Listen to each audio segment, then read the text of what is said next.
Hai guys, welcome back to my channel Sinau bareng Mak Paicah ya. Oke, kali ini tema kita adalah tips pencarian jati diri ya. Engkau tentu sering mendengar pencarian jati diri. Apa sih pencarian jati diri ya? Menurut Mae, kalimat ini seringkali terdengar ambigu ya, memiliki makna ganda. Karena menurut beberapa yang bertanya kepada Mae, kemudian Mae melihat ketika dia bertanya, sebenarnya aku itu siapa, Mak? Begitu ya pertanyaannya. Mereka itu membingungkan apa yang mereka maksud. Ada yang bertanya tentang apa? Apakah itu leluhur? Begitu. Mak menangkapnya seperti itu. Apa yang dia tanyakan, apakah itu tentang leluhur? Apakah itu tentang siapa ya, apa namanya, leluhur spirit guide ya? Karena kadang-kadang mereka mendengar dari orang lain bahwa kamu diikuti oleh Raja A, Raja B, putri ini, ratu itu, gitu ya, pangeran ini, atau prajurit itu, gitu, empu ini, resi itu, kayak gitu. Ya, itu bukan jati diri guys ya, itu adalah spirit guide-mu ya, itu adalah pendamping gaibmu atau bisa dibilang pembimbing spiritualmu dari jenis leluhur ya. Jadi yang terlihat itu ya, belum tentu ketika orang lain melihat engkau misalkan Raja A atau Putri B atau ratu siapa gitu ya, dan engkau adalah dia, bukan berarti seperti itu. Jadi mereka mendampingimu mungkin seperti itu ya. Jadi kalau yang dimasukkan jati diri adalah itu bukan ya, itu adalah pendamping spiritualmu, pendamping gaibmu, begitu ya. Lalu ada lagi yang tanya, mungkin ada yang mereka tanyakan, yang mereka maksudkan adalah reinkarnasi. Jadi siapa aku di kehidupan yang dulu ya. Oke, ini hanya sekedar informasi bahwa dimensi reinkarnasi itu sangat terjaga ketat ya. Jadi tidak sembarangan untuk bisa masuk ke sana ya. Jadi untuk kenapa reinkarnasi ini sangat dijaga kerahasiaannya, itu semua demi dirimu guys. Jadi semesta tidak mau engkau terganggu dengan kehidupanmu yang dahulu, karena di kehidupan ini engkau sedang menjalani pengampunan, perbaikan, seperti itu. Jadi engkau tidak diingatkan, walaupun ada beberapa yang mengingat tentang masa lalunya ya. Kalaupun tak ada informasi-informasi yang masuk mungkin dari bangsa jin dan sejenisnya, itu kadang kurang bisa dipercaya ya, karena apa ya, walaupun mereka adalah makhluk-makhluk yang mempunyai umur panjang, kemungkinan mereka tahu begitu ya, tapi ya kalau menurut Mai, jika kita tidak tahu sendiri ya, rasanya kan kurang kurang enak, kurang plong gitu ya. Kalau masih katanya itu kan jadi kurang pas gitu ya. Jadi engkau harus tahu sendiri. Apakah bisa? Bisa, jika engkau sudah terhubung dengan ingsunmu. Syaratnya ya engkau harus menemukan jati dirimu dulu ya. Apakah jati diri? Jati diri itu adalah ya, sebenarnya ya, engkau bertemu dengan dirimu yang terdalam. Jadi kita itu sejatinya, ini dalam Kaurus Jawa, kita itu sejatinya adalah mulkimah ya, sejati ningsun mulkimah ya. Siapakah mulkimah? Mulkimah ini adalah Ruhul Kudus, ruh suci ya. Ada yang menyebut Nur Muhammad, ada yang menyebut Atman, ada yang menyebut Engsun sejati, seperti itu ya. Kita itu nur ya, sejati kita itu nur. Nur Muhammad sebelum mempunyai nama Nur Muhammad, namanya Muhammadiyah. Ingat, ini bukan arahnya bukan ke partai. Jadi nama awalnya adalah Muhammadiyah, entah kemudian menjadi Nur Muhammad ya, karena seperti ini dari wilayah sana, Timur Tengah sana ya, munculnya begitu ya. Jadi ruh kita, ruh suci kita, Ruhul Kudus ini ya, disebut itu. Kalau orang Jawa bilangnya itu mulkimah, Pak. Seperti itu yang Mae pelajari ya. Sejati kita itu adalah cahaya ya, yang percikan cahaya ilahi ya. Jadi dia itu kalau diilustrasikan, dia ada di dalam, ini menurut Guru Mae, jadi di dalam hati itu ada namanya toh putih, katanya begitu. Jadi Disitulah tempatnya itu tadi, apa Nur Muhammad tadi itu, ya.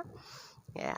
Jadi dalam perjalanan kita untuk apa namanya penjalan jati diri itu ya untuk bertemu itu tadi sang sejati, ya, ingsun sejati guru sejati.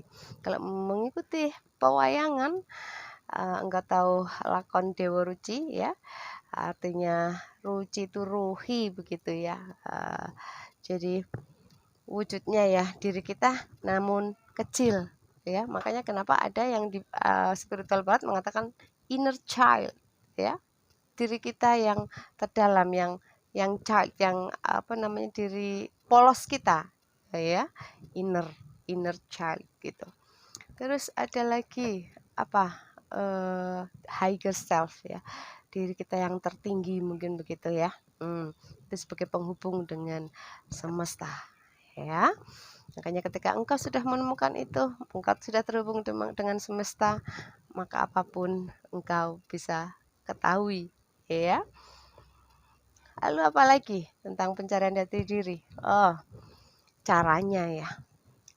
Selama ini yang Mai ketahui, yang paling efektif adalah melewati hening, meditasi kalau bahasa sekarang ya. Ada lagi yang manekung, manembah pujo hastung korong, seperti itu. Ada lagi bahasa semedi ya, banyak ya yang kadang orang memperdebatkan tentang bahasa, tentang penyebutan ya. Masih banyak di antara kita para pejalan yang sering sekali mendebatkan tentang nama. Begitu. Mai sudah lelah dengan segala ilmu ya, dulunya juga sama saja. Begitu ingin tahu banyak hal ya, tapi ketika sudah tahu juga cari ini ngelmu itu angel lek wis ketemu ya, sebenarnya tidak angel, tidak sulit ya, kita hanya butuh praktek. Makanya kenapa dulu Mai pernah dinasihati oleh seseorang bahwa tidak perlu apa namanya belajar banyak ilmu jika tidak apa namanya tidak engkau praktekkan begitu. Sedikit tapi engkau menjalaninya ya, menjalaninya dengan istiqomah seperti itu ya. Makanya Mai kalau untuk ilmu-ilmu yang berat-berat, yang Mai mungkin tidak mampu menjangkaunya ya, jadi atau mungkin lebih ke tidak tertarik ya, Mai letakkan ya. Jadi Mai tetap apa namanya berjalan sesuai dengan tuntunan batin seperti itu. Dalam penjalan jati diri memang bukan hal yang mudah guys, karena engkau akan mengalami dahulu yang disebut kebangkitan spiritual ya. Kebangkitan spiritual ditandai dengan kehilangan demi kehilangan, kehancuran demi kehancuran hidup begitu. Engkau dihabiskan segala sesuatumu ya, sampai engkau benar-benar tidak punya apa-apa ya, dan tidak ada siapa-siapa, tidak ada penolong bagi dirimu ya. Memang seperti itu. Mungkin ada yang sampai sakit sampai tidak ada obatnya, sakit yang teramat sangat, yang mungkin apa namanya iya sampai tidak terlukiskan seperti itu ya. Banyak tahap kebangkitan spiritual yang jelas sangat tidak enak dan sangat menyakitkan apapun bentuknya ya. Setelah engkau dihabisi semuanya, ditelanjangi habis-habisan gitu oleh semesta ya, sampai engkau benar-benar tidak punya apa-apa guys ya. Jadi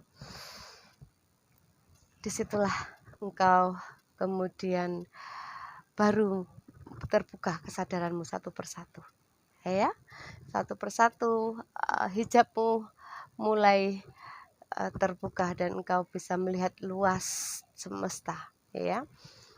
Lalu di situ setelah kebangkitan spiritual ya, engkau memang biasanya aktif, cakra-cakra tubuhmu sudah aktif ya. Kemudian engkau lalu engkau bisa melihat yang goib-goib begitu ya, engkau bisa melihat aura dan sebagainya, sampai engkau akhirnya bisa melihat spirit guide-mu, siapa yang mendampingimu, yang goib ya, bisa dari leluhur ataupun leluhurmu sendiri ataupun leluhur dari yang lain yang tertarik padamu, yang menginginkan untuk mendampingimu, begitu ya. Karena kita tidak bisa memilih spirit guide itu dipilih oleh mereka sendiri ya, sesuai dengan kebersihan batinmu, seperti itu ya. Terus di situ mulailah perjalananmu ya, dari setelah kebangkitan engkau diperjalankan, masing-masing akan berbeda sesuai dengan tuntunan Sang Engson ya.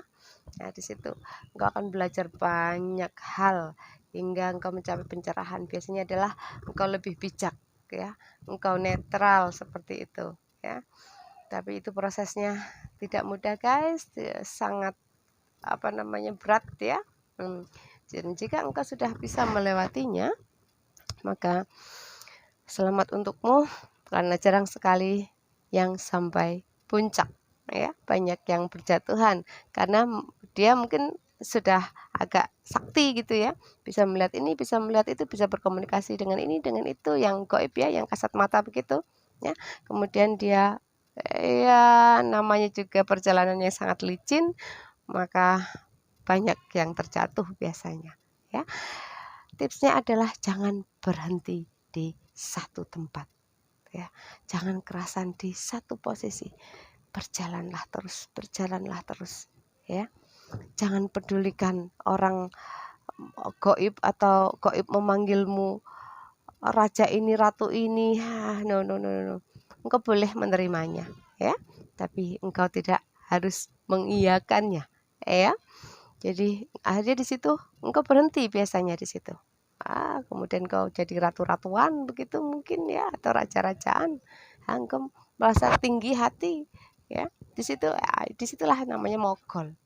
Karena perjalanan masih sangat panjang sampai engkau menemukan Kamulyan dan Kamukten, dan itu pun juga masih berupa ujian sebenarnya. Karena manusia diuji dengan kekurangan, masih banyak yang kuat. Biasanya kalau sudah diuji Kamulyan dan Kamukten, seseorang berhenti ya. Mereka mencukupkan perjalanannya di situ, dipikir itu adalah akhir dari sebuah pencarian.